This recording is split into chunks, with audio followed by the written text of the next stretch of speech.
that shit of doubt hanging around. God, oh,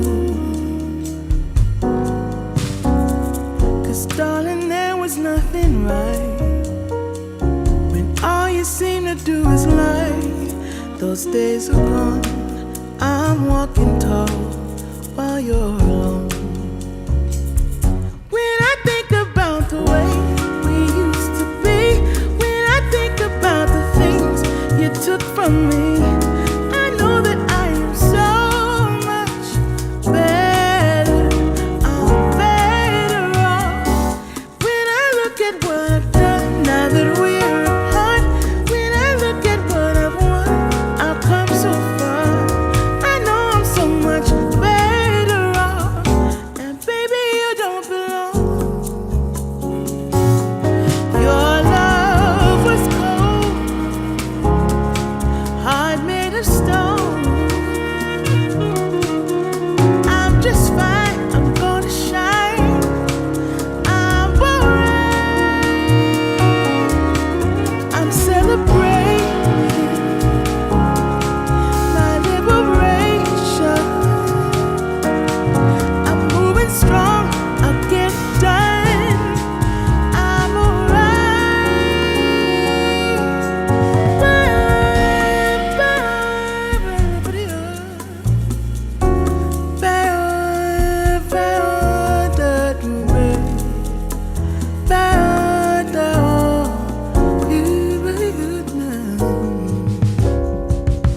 might be shaken but not stirred. Just a lesson that I've learned. And so it goes, tables turn, and you're on your own.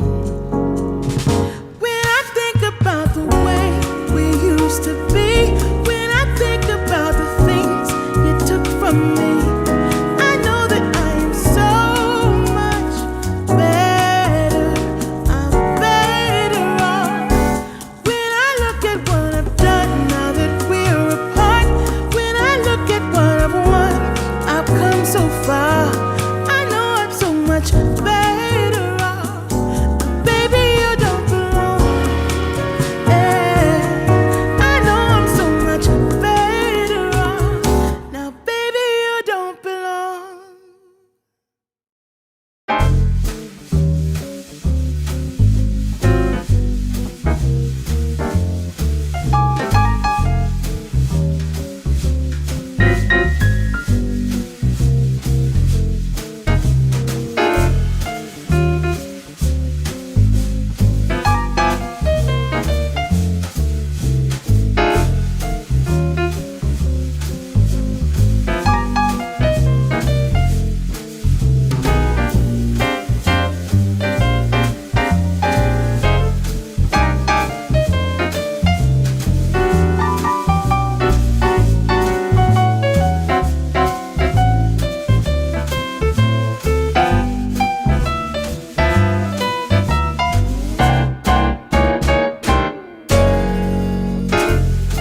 pill is the pink pill. Now put your pinkies up, now up, now up. Live well to the extreme. Now put your pinkies up, now up, now up. Hey, it's Pinky. You're on the Pink Pill YouTube channel. Be a love and like, share, and subscribe. Pinky's up. Hi. Hi, Pinkies. How you doing?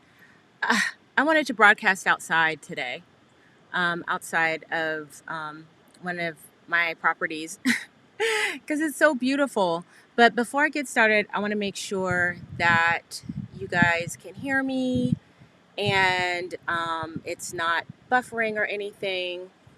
So let me see what you guys are saying in the chat. I want to make sure that you guys can hear me.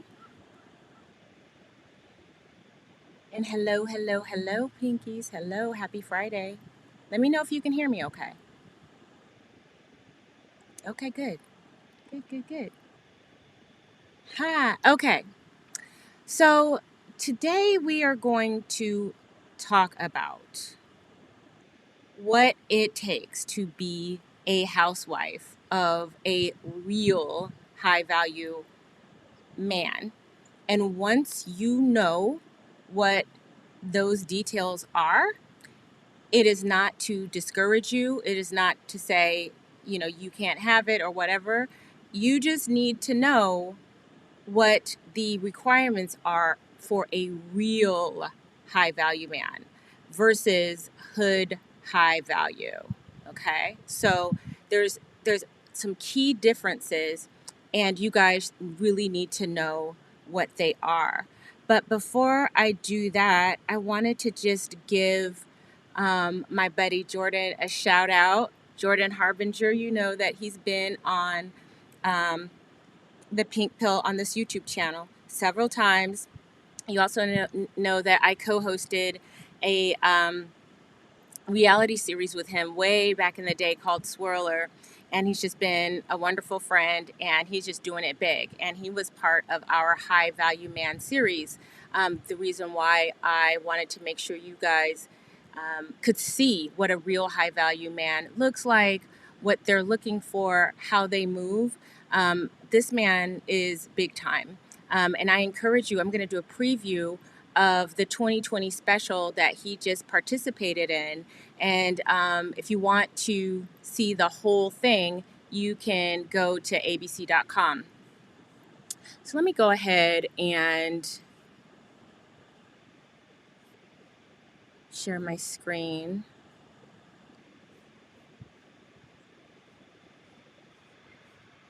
Hold on. Let me just make sure that's queued and ready to go.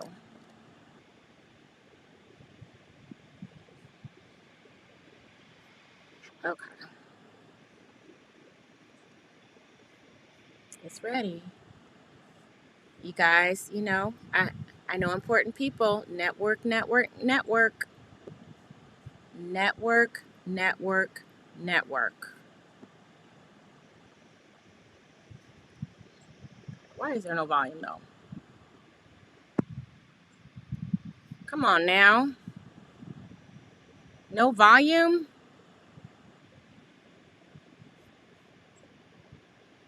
No volume at all. Okay, see.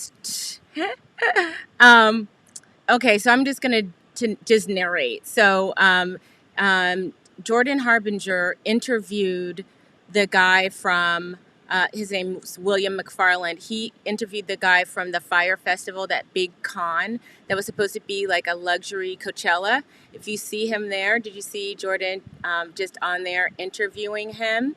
Yep, that's our boy. That's Jordan from the Jordan Harbinger show.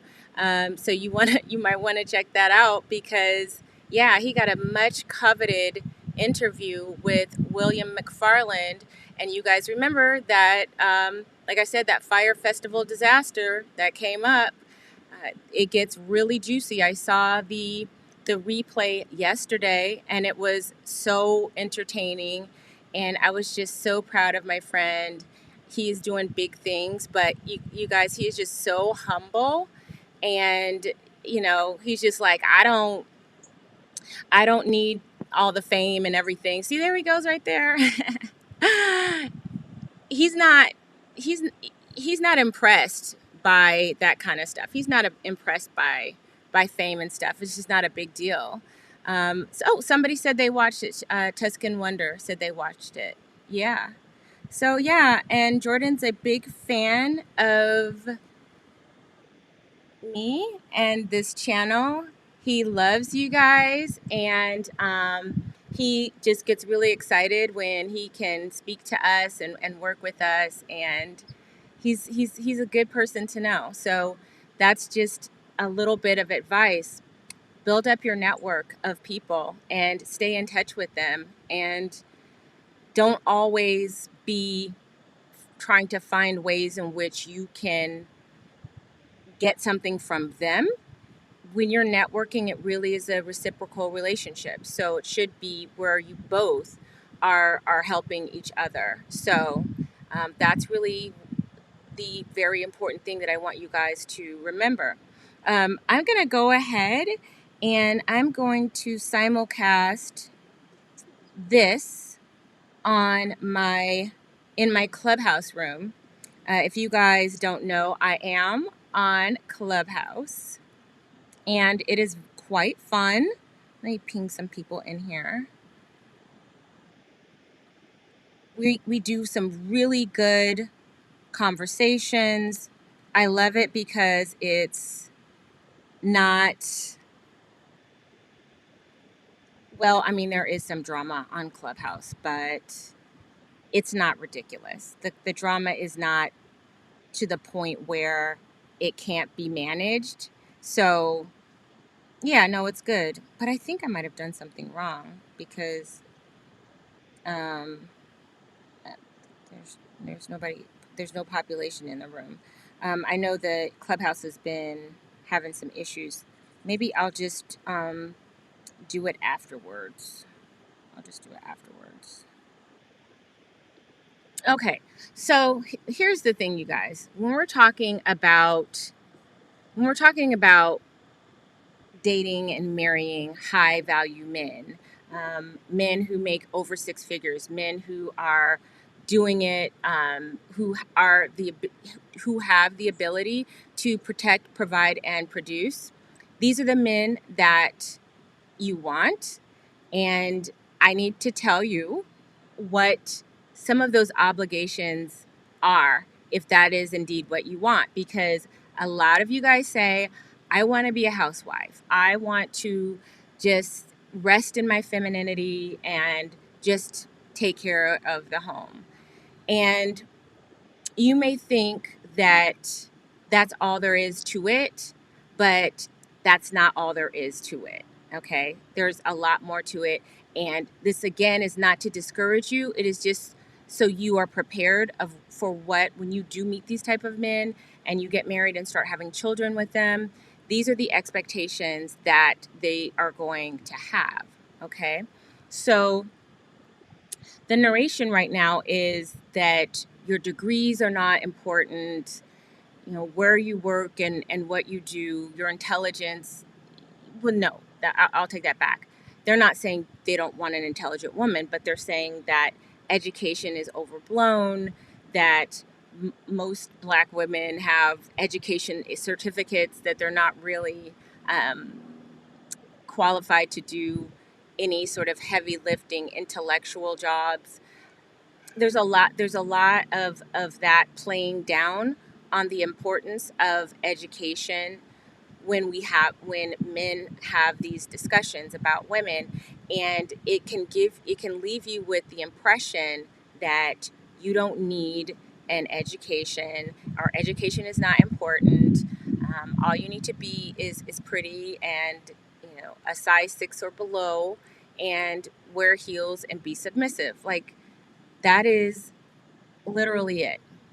And that should be, if any man says that, that should be a red flag, because people who are well heeled in the higher echelons of society have a different set of requirements for the stay-at-home moms. And it's not just about cooking and cleaning and looking pretty. especially when you have children, there is just as much competition, but the competition is in a different way. If that makes sense, if you understand what I'm trying to say, the competition is in a different way. It shows up differently, but it's there, and it's not as easy as you would think that it is. So I want to, before I get into the list, I wanted to give you guys a little bit of background. So when I first got married, like 20 years ago, and we started to have children, I was a stay-at-home mom. And when you're a stay-at-home mom, you're looking for community. You're looking for other moms who have kids your age so they can play together, et cetera, et cetera. So I joined an organization called Mocha Moms. And Mocha Moms is exactly what it sounds like. It's an organization, sort of a support group and social club for Black women who are stay-at-home moms. And in that group of Black women who were stay-at-home moms, which was so rare. I mean, to have as many, we had a lot of moms in there too. We had a lot of Black moms in there. In fact, the women who I met in Mocha Moms, many of them I'm still friends with, like Kathy, who you've seen doing some personality assessments for the Pink Pill for Business and other projects. Kathy, that's how we met. We met in Mocha Moms.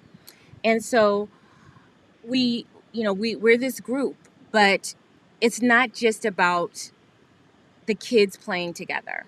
That's not what it's about. I'll get to that in a second. So about half of the women were married to Black men, and maybe half were married to non-Black men. And whether they were married to Black men or non-Black men, they all were exceptionally intelligent, and all of them had degrees. Every single one of them had a college degree. The intensity of the studies varied, but they were all very educated, and they were stay-at-home moms of high-value men who could afford them that lifestyle. That's great, right? That's great. Well, it was so competitive. It was competitive in that space. It was competitive in, whose baby said their first word. And then as your kids get older, it's whose child got into the gifted and talented program, whose child won the science fair, whose child was on the dean's list and the honor roll. The pressure to raise exceptional children was present from the moment these women gave birth and had a community. Like that was so intertwined, and you understood that there was a certain social pressure to cultivate excellent children. Okay, because men who these type of men who afforded for their women to stay at home, they chose these women, they chose these educated women because they knew that they could cultivate excellent children. And that is something that I feel like neither side really talks about, because the debate that goes on about, how important education is. Um, there's like a small plane that just flew over. How it's all about being submissive and pretty and thin and sweet, and that's it. No. If you go into that situation thinking that that's all it takes to get into these groups and be accepted by these women, you're in for a rude awakening. All of these women are smart, and they're stay-at-home moms because they're dedicated to cultivate excellent children. And you will soon sense the competition, because I would be in there, and I'm sitting here. My kids are toddlers, and it's like, okay, so this child is 2 and he already knows his ABCs, and this child is 3 and already reads at the first grade level. Like there is competition there. Okay. I want to just go to the chat so I can see what you're saying. I hope you guys are taking notes too. So here's the thing. So when men are saying that education is important, here's why it's a red flag. It's a red flag because they don't really have a true understanding about legacy building. They don't really understand the importance of cultivating excellent children so that you can pass on your wealth and your name down to. They're just looking at the immediate optics, and they're not forward thinking. Because any man with any kind of sense is going to want an educated woman to raise their children. They don't want a dummy raising their children. They don't.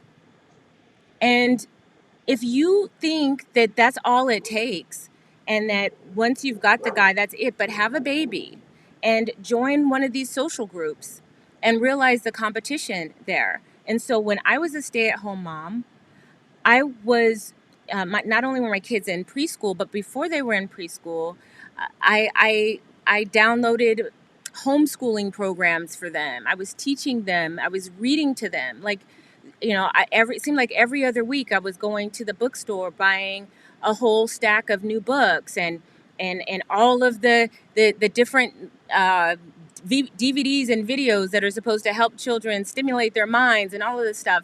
And you're going to want to do that anyway, whether you're an educated mom or not. It's just you want your child to develop normally. But in these organizations, it's that on steroids. And you believe me, you're judged. You're also judged on what your husband does for a living. So yeah, that your ranking in these clubs will also contingent on what your husband does for a living. Then there's where you live, what your house looks like, how expensive your house is. And all of that is important because there's a level of social capital that you have to build as a housewife. Let me just see what you guys are saying. That is the New York private school. About 600 views. Join the thumb. Okay, so you guys, yeah, we've got 600 people watching and only 208 likes. Come on now. We can do better.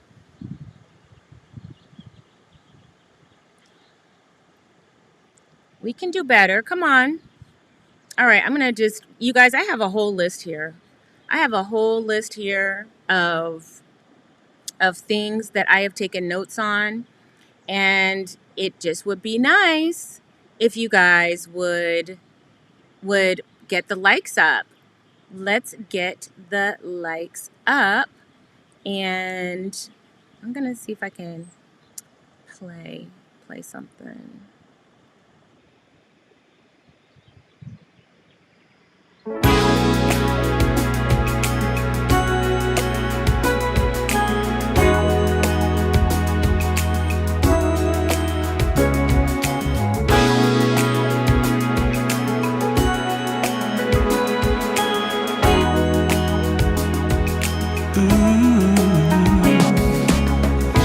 Days of romantic prose and lilac wine.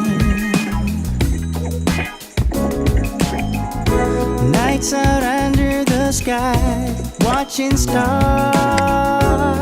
align. Days of making sweet honey, Melissa.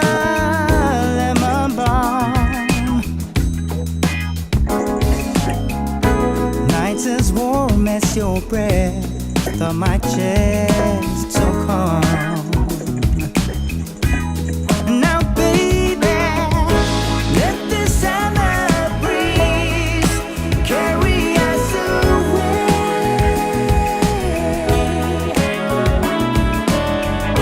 Let the summer breeze carry us away. Okay, that's good enough. Now that's more like it. We got 600 people in and we've got 300 people listening. So let me go back to what is expected of you if you marry into a situation where you are a stay-at-home wife and mother to a high-value man. So as I mentioned before, the clubs, these women are competitive. They're competing with you. They the competition is about whose kid is the smartest. You know, all of that stuff matters. And so your education is important, and the people who are telling you that it's not, then they probably don't value education, but there's also a mentality and culture that goes along with it too. In that they're just in the now, they're just for the optics, and they're not looking at cultivating excellent children to build their legacy and pass on generational wealth. They're just looking at things from very, very surface level things. And that is a red flag. Every single successful woman married to a man that is in my circle, the women who are stay-at-home mothers, their men are successful and the women are educated. Every single one of them. And you're going to face social pressures to address that. The other thing is that you're going to have to compete with these people based on your fitness. So women, they will form clubs and things like that where um, they'll have their babies out. They'll go on walking groups, or they'll be in yoga classes or Pilates classes. If you don't keep up with that, especially in these really wealthy neighborhoods like the neighborhood that I'm in right now, your fitness is so important, and you're going to be competing on those levels as well. So it doesn't mean that after you get married that you can just eat all the bonbons and sit in front of the TV and watch reality TV. Absolutely not. Absolutely not. It's a different kind of competition, but it's still a competition. Lisa says your audience is the highest end of women. I love it. Absolutely. But here's the thing, a lot of the times our moms didn't know about this stuff because they were never in a position to have the privilege to do it. Let me digress for a little bit and say this. All the things that I'm going to be talking about today are challenging. They can be challenging, but if I had to choose between being a corporate person and working in that environment and being a stay-at-home mom and cultivator of a family, I would always pick being a stay-at-home mom and cultivator of the family. I absolutely would. Absolutely. No question. It's it's it's easier. It's yeah, I think it's easier because you have more autonomy of how and when you choose to do the work. Okay. Um, you have more autonomy over how you spend your day. So in that regard, it's much, much better, but it's still work. Okay. It's still work. And the women in wealthy neighborhoods will judge you on your intelligence and your interests, your background. And if your background is humble, that's okay too. See, I come from a humble background, but I'm not going to lie about it. My father was a sharecropper's son. He was one of 15 children. He was born in 1922. And having a good story about where you come from and how you've gotten to be where you are is interesting, and people respect it. So you don't necessarily have to lie about where you come from, but you still need to show excellence in your own life. Another thing is that you need to develop some kind of hobby, some sort of thing that you do at home that is distinct, because when the holidays come around in your neighborhood, you're going to be putting together little gift baskets and little goodies, whether it's cookies or what, or other baked goods around Christmas time. That's what everybody does at Christmas. And what I do is I grow my garden. I grow my own food, a lot of my own food, and I'll grow tomatoes and make homemade tomato sauce. And those will be Christmas gifts to my neighbors. Or I'll make homemade limoncello, which I just learned how to do. I'll make old fashioned homemade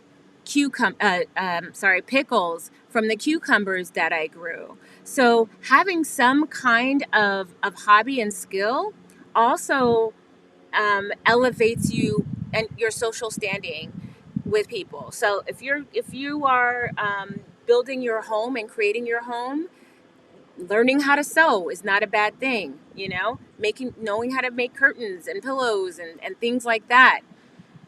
Those are all things that really distinguish you, and it's part of making a house a home.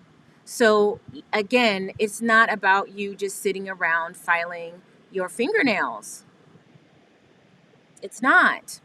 And the real high value men, not the hood high value, but the real high value men want someone who is educated, because they want a smart person teaching their kids, and they want a smart person because it enhances the gene pool. These men would take us, they want to have excellent children.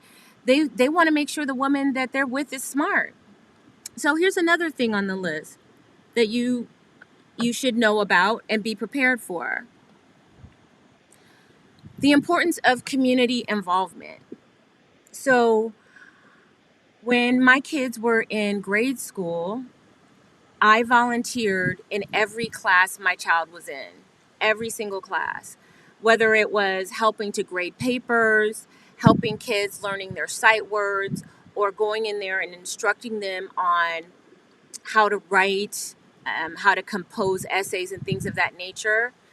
Why is that important? Because it gives social capital to your child.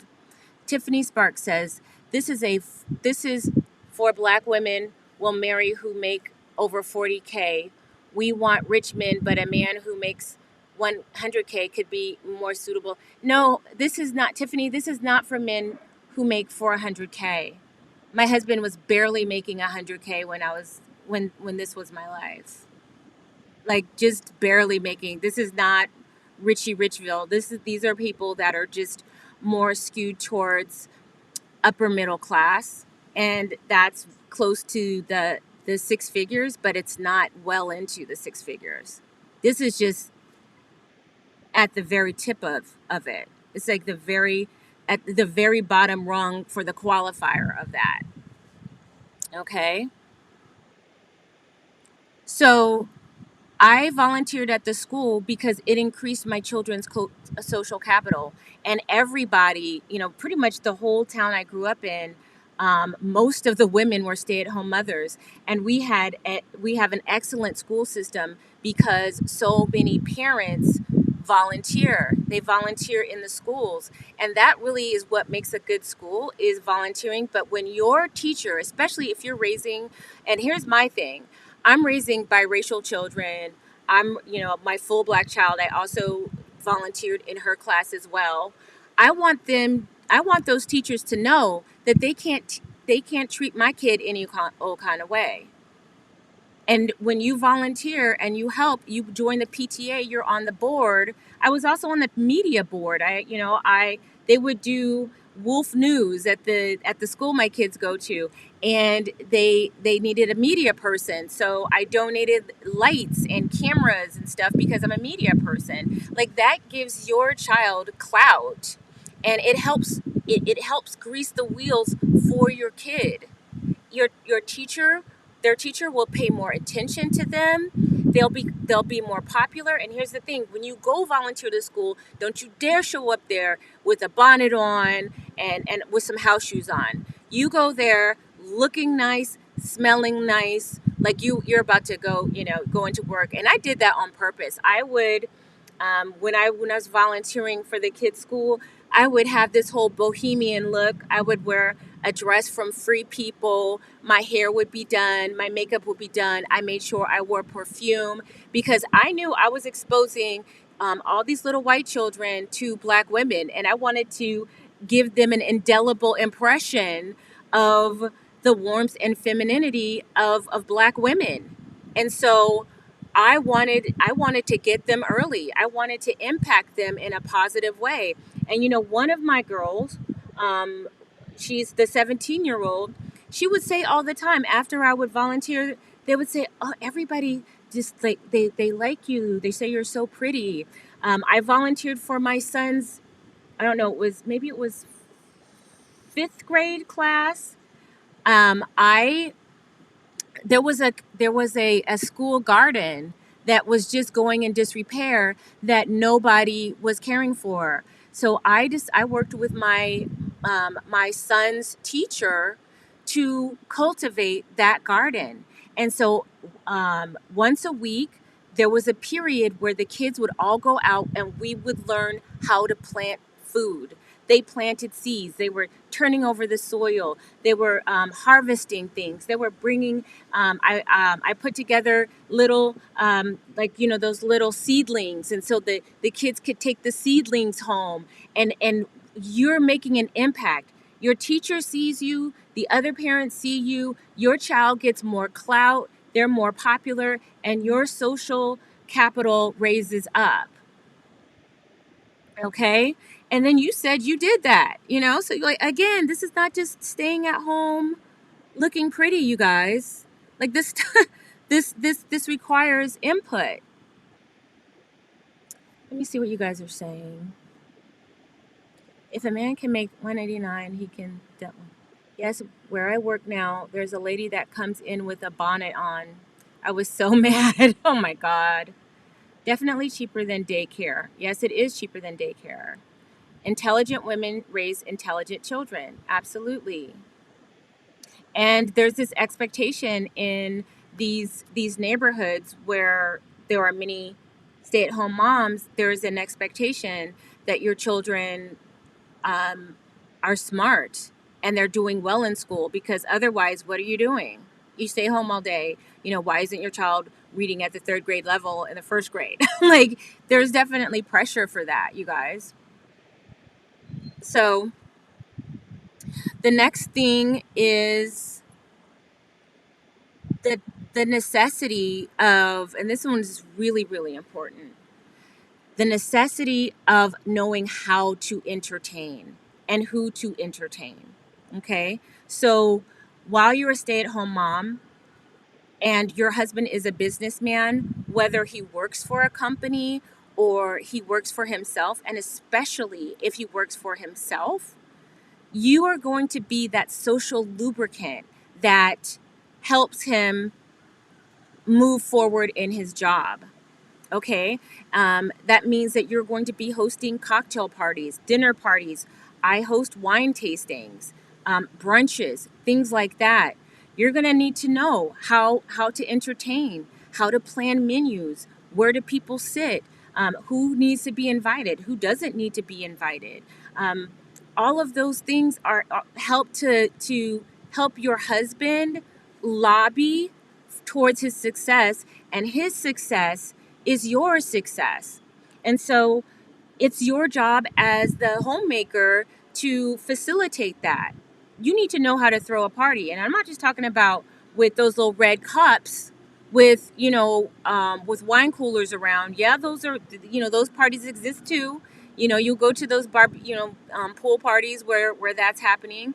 But there's going to be things that are going to require more of an elegant look and feel to it. And you need to know how to be a good host. Okay.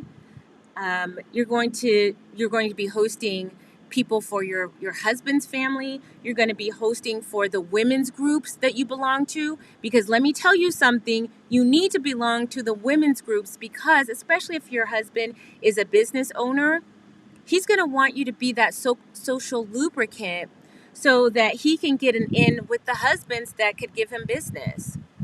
So that's going to be your job. Fatima said, I hate hosting. This is why etiquette is such a big deal. Absolutely, it's why etiquette is such a big deal. It's it's very, very important.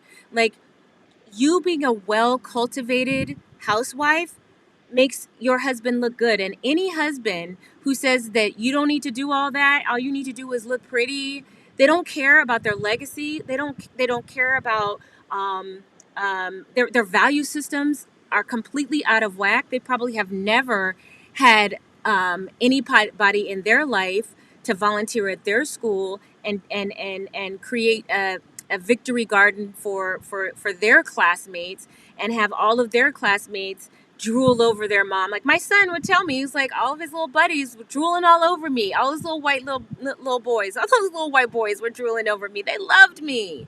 And that helped my son become more popular. It helped him a lot. And you're going to have to be able to do that at every level, because it's your job to raise excellent children. Okay? Also, you're going to want to be involved in not only just in those social groups and in your neighborhood, you're going to want to be part of a charity. You're going to maybe want to join an organization like the March of Dimes or the Junior League, because those are ways in which you can connect with your community that can increase the network and contacts of your husband, and even in your own personal network. Like, say for instance, when my kids got older and they were all in school, once I got done with my house stuff, I was bored. But then also when we were younger, my husband, California is very expensive. And so, we lived in a house that, it was a small house, but it was worth $500,000, this small house. And so we had enough to get by with the bills, but I was a princess. And I was like, you know what? I want to go on vacation. I want my children to be in cotillion. I want them to take art classes. I want to take, so all of that thing. So I was a freelance writer. I was a freelance writer, and I made money so we could go on vacation, so my kids could do all that extracurricular enrichment things.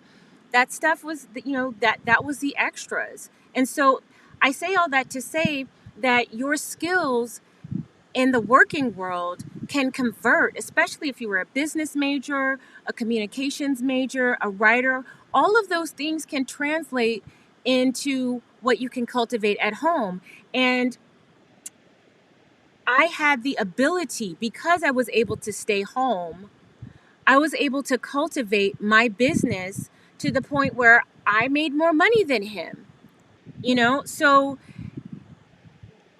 it's being a stay-at-home wife doing nothing. That's really just I wouldn't say it's a myth, but I can tell you that the women in your community and your social circle are not going to have a lot of respect for you. You're going to be ostracized.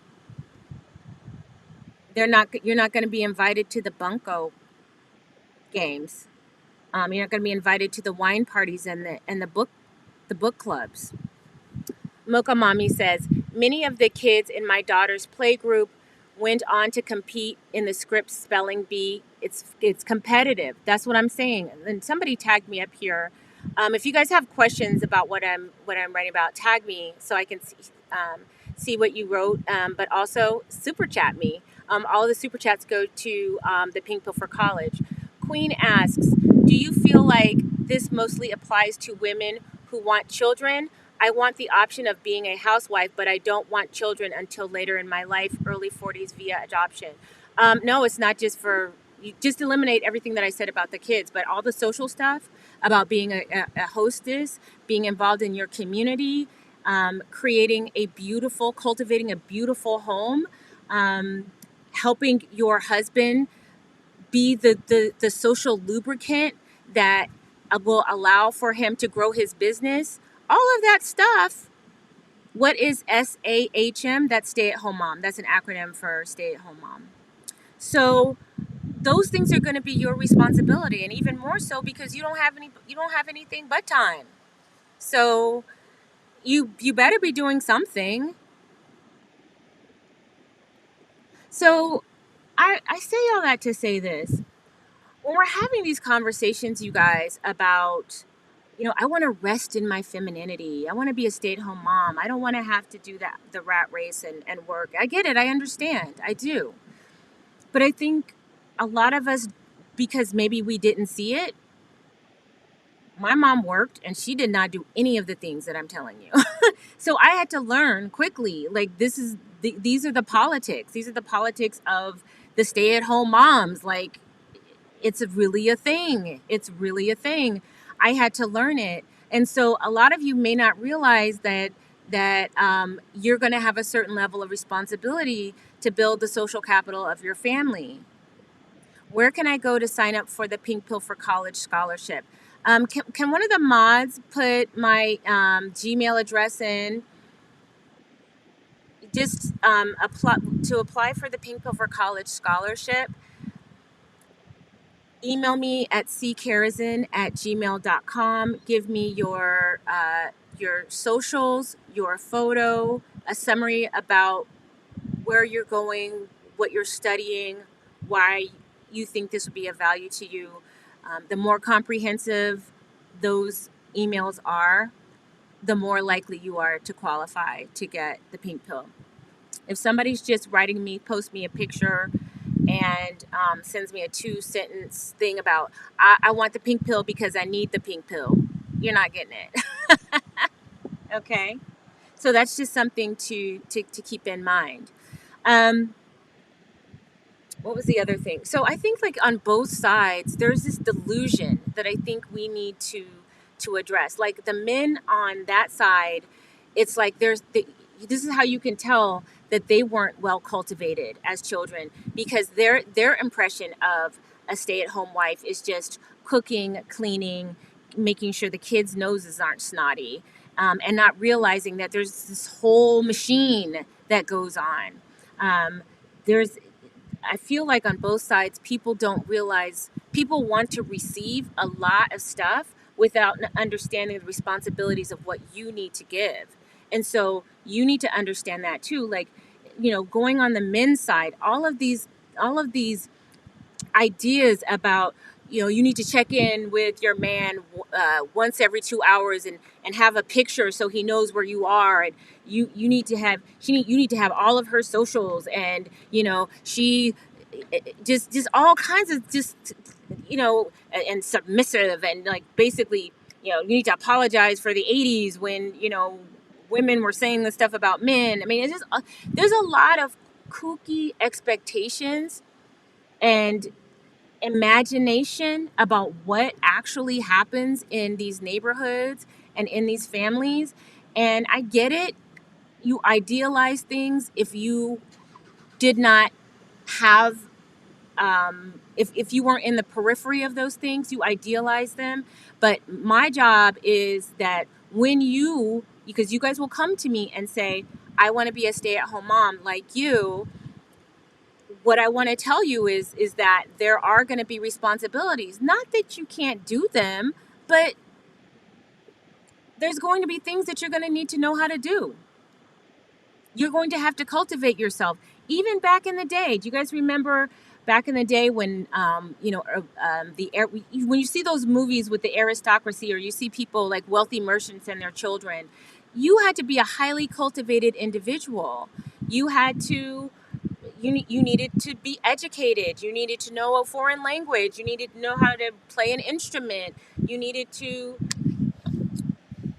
I don't know, sing, like, have some kind of talent, because you were in charge of the cultivation and the refinement of the children. And so if you didn't have any skills, what good were you? It wasn't just about being pretty.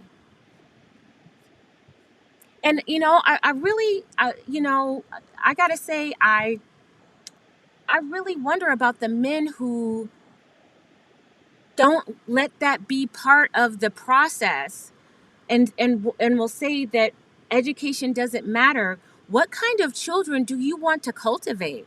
Like, do you even care? Like, do you understand that having a smart woman, an educated woman as a wife, is going to facilitate more opportunities for your children to benefit from them? Like, I never hear that in these conversations. The pink pill. I didn't get a college education since I dropped out to help out with my autistic brother at home. I want I went to a trade school and obtained several certifications. Am I at a disadvantage? No, not necessarily, because all of the things that I told you are things that you can develop personally. You don't need university and college aren't going to teach you how to sew and how to garden and how to network. Those are, well, there are some classes, there are some colleges who do offer that because they see the value in it. But these are all things that you can learn to cultivate on your own. And it's the reason why I created the pink pill. Like, literally everything that I'm telling you right now, everything I'm telling you right now is in the original pink pill. And how competitive it is. It's not that you can't do it, you can do it. But you need to understand what the expectations are for you. Do you know what I mean? Watch the movie Crazy Rich Asians. Class and education does matter, even if you stay home. Absolutely. Hello, CK. I'm afraid I won't be able to live up to all this values. It's hard to work to. Okay, listen, you guys. This is not okay. That's your choice. That's your choice. But what I'm telling you is, these are all things that if you can go to college and get a degree, and how all of the responsibilities and things that it took to do that, all the sacrifices that it took to do that, you can do this. If you're smart enough for that, you're smart enough for this.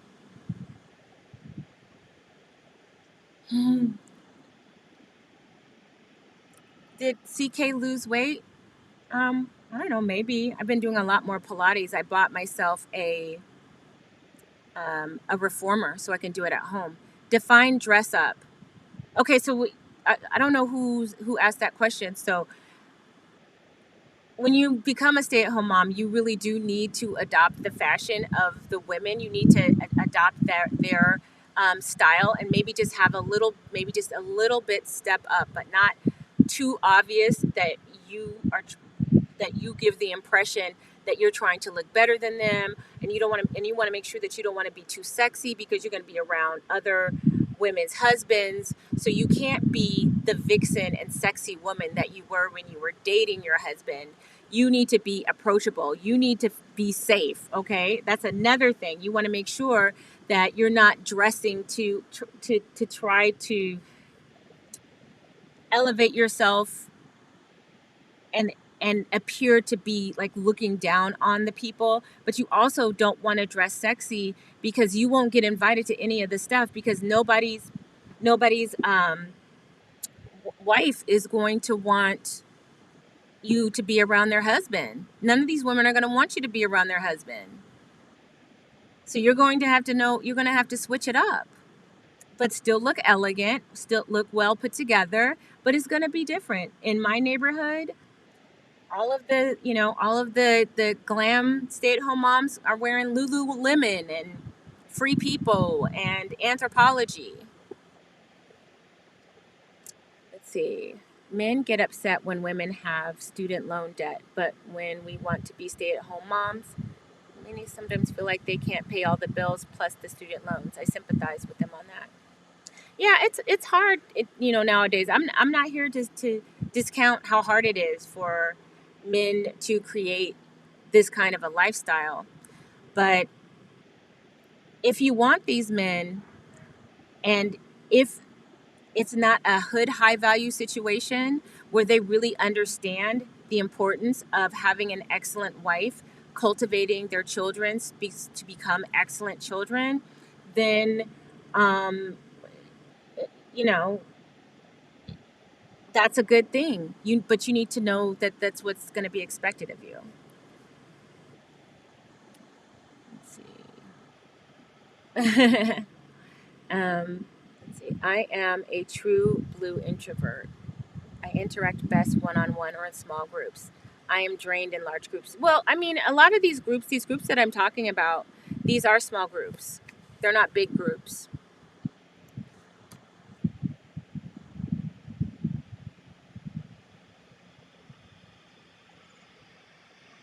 You don't have to wear a certain brand, LOL, look like a vixen in Lululemon. Yeah, I mean, here's the thing. I always looked good.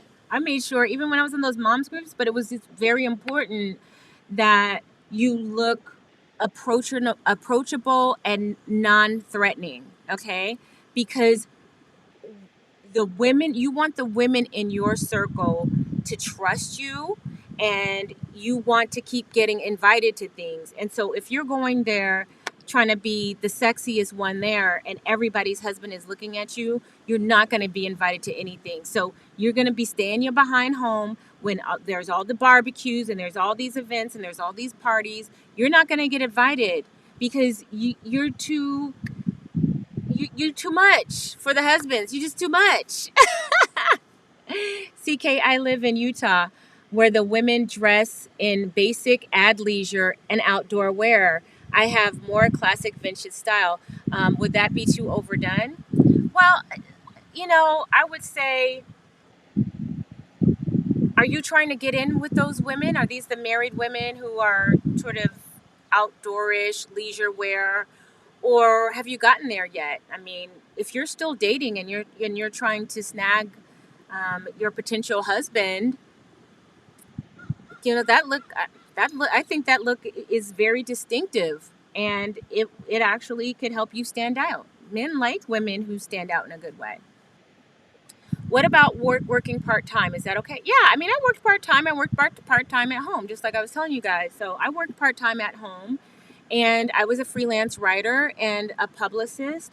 And that's how I got to this point that, when I got my book deal and I got on social media, it all started from my freelance work because I wanted extra, I wanted extra money so our family could do stuff.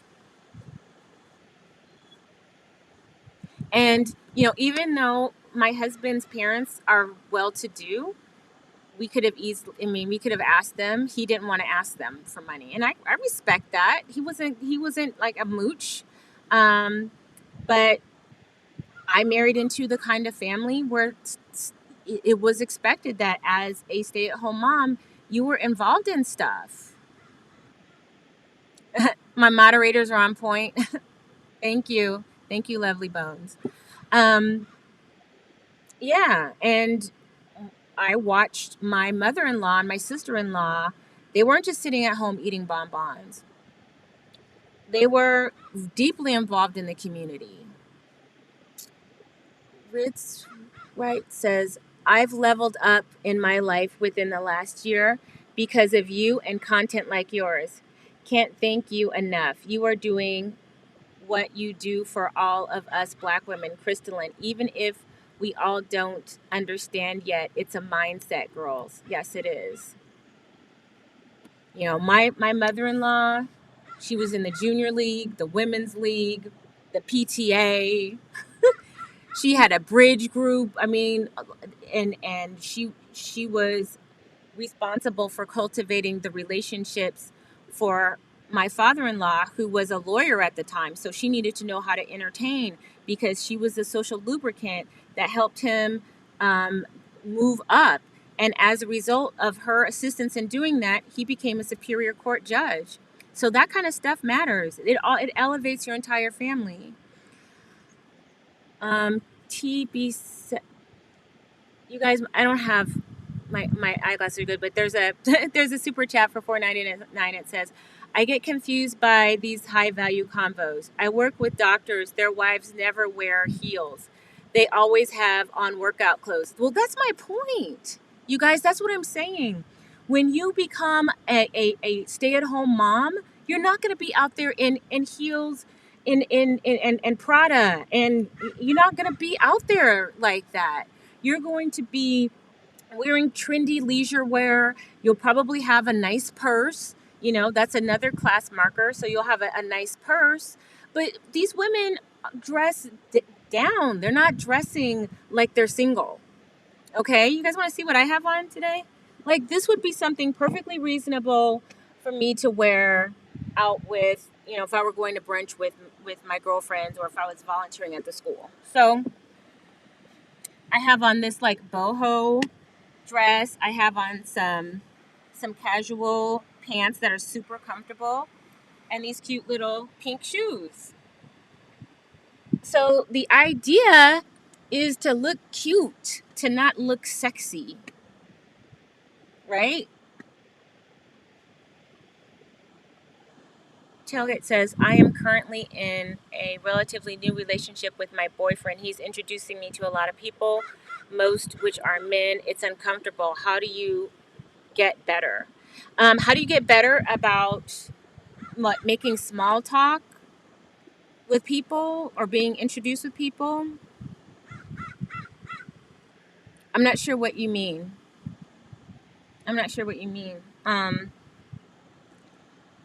It takes practice. If you're talking about just feeling comfortable being introduced, you want to make sure that you're a good representation for that man, because a lot of times they're testing you. They're testing you to see how good your social skills are, how you can navigate in public, how you can navigate around their friends and business partners. So you do need to be able to cultivate small talk.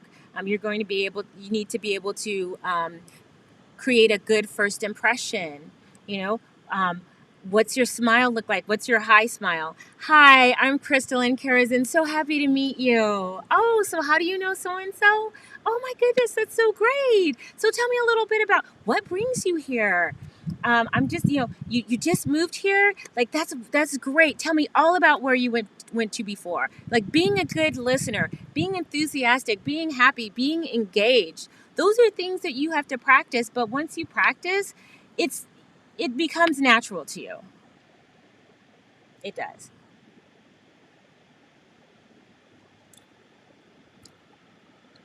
This is totally my style, and I'm so happy that you are proving these people wrong who push Gucci down my throat every day. No. And here's the thing. If you go out there looking like that, you're not going to have, people like to be friends with similar people, okay? And the way you dress communicates something. It's what I've been saying for years now. And as a style coach, I got my credential just so I could be better educated about how to help you present well. But the fact of the matter is that you're going to have to dress in the way in which the community around you dresses, because it is your communication that you come in peace and that you're like them, you are one of them. And when people are friendly to people want to be friends and connect with people who are like them. So you can't be dressing better than all the other women in your group. They're not going to like you.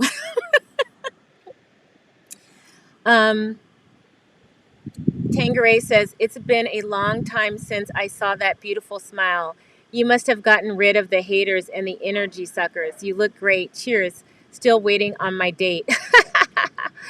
And is it IB again?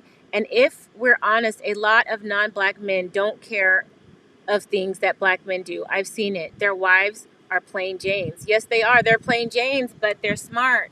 They're brilliant. You'll find out that they were a scientist or something before they stayed home. My sister-in-law went to Harvard and Dartmouth, graduated from Harvard Law School, and she's a stay-at-home mother. Like, to them, that's a catch. They want a woman like that because they're thinking about, oh my God, having a woman who is an Ivy League graduate twice over, passing down her genes, and my kids being taught and cultivated by her. You just have to be cute. And that's what I'm saying. These men prioritize the wrong things.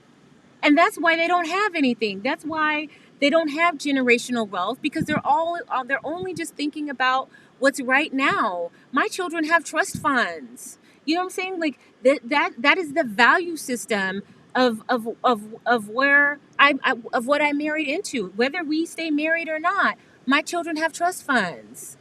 You see what I'm saying? You got to secure, part of your job as a woman is to secure the future of your children. That should be something that is important to you. You need to secure your children's future. And if you're with somebody who's just all about image, image, image, and no substance, your children aren't going to have anything. You're going to die and they're not going to have anything.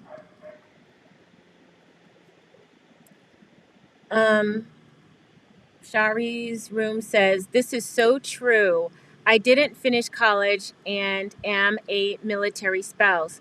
I had to plan play dates, volunteering for my husband's command, teaching my kids, rompers and button up and quality jeans, nice bag." Exactly. See, women who know what I'm talking about. So let me tell you something. Like, listen to the commenters. I don't know how many commenters were in the situation that I'm talking about. But trust us, we know what we're talking about. Trust us. Yep, men who say education doesn't matter are insecure. And then it kind of makes you wonder, like, how much will you love your children? Because men who understand building a family, like really building the family, will understand that they want an intelligent woman. My father only had an 8th grade education, but my mom had a college degree, and he wanted to marry her. He wanted to marry her because he knew his children would be smarter and would have more opportunities. Like, this whole thing of not valuing education, you just got to wonder about these people. Look into their backgrounds. I bet you some of them didn't finish college, are dumb. And when I say dumb, I mean completely not intellectually curious, willfully ignorant. They don't have any interest. Oh, that's another thing about interest.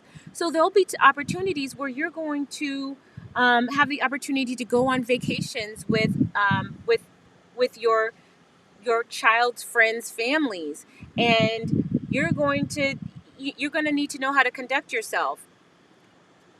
I've been on a couple ski trips with families, and like, that's a thing too. And then you have men, you're married to a hood high value man, and he's like, why we gotta ski? Like, why we gotta do that? Why do we do? And they don't really understand the value of keeping up that network and solidifying those friendships in that network, because it's good for you, it's good for everybody, and that kind of, those circles create opportunities for them. These are the type of people who never have to look at want ads ever again. They don't have to send in their resume blind, because they know somebody, because somebody knows somebody, because somebody's husband is the vice president of XYZ, and that person's husband can get your husband, who may have just gotten laid off, a job interview.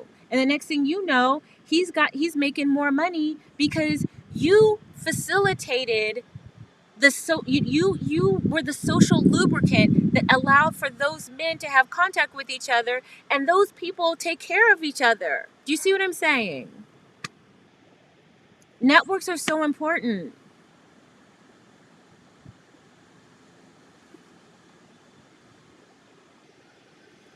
I'm drinking Sauvignon Blanc because it's the early afternoon and I wanted something crisp and light to match this beautiful day we're having. How do we meet high value men? You should have taken the course that me and Shira 7 just did, how to meet and mingle with high value men. It's still available. Let me see. I'll put the course in the chat. But you guys, a lot of the stuff that I'm saying to you, I go into a lot more detail in the original Pink Pill. For those of you who have already taken the course, you know exactly what I'm talking about. So if you want to know where you can meet and mingle with high value men,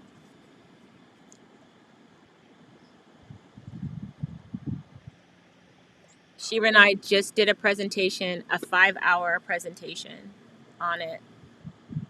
Making introductions could be the difference between homelessness and being the next CEO of a company. Absolutely. Like when you have a good network, you never have to worry about um, cold calling for jobs, sending out resumes into the ether.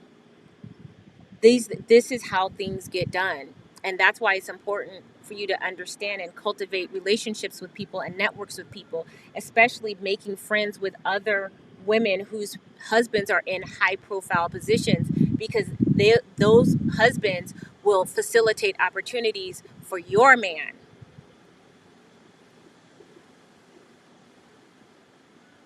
And Power of Chi says, don't forget to vet for the character of all men, not just the money. Absolutely, absolutely.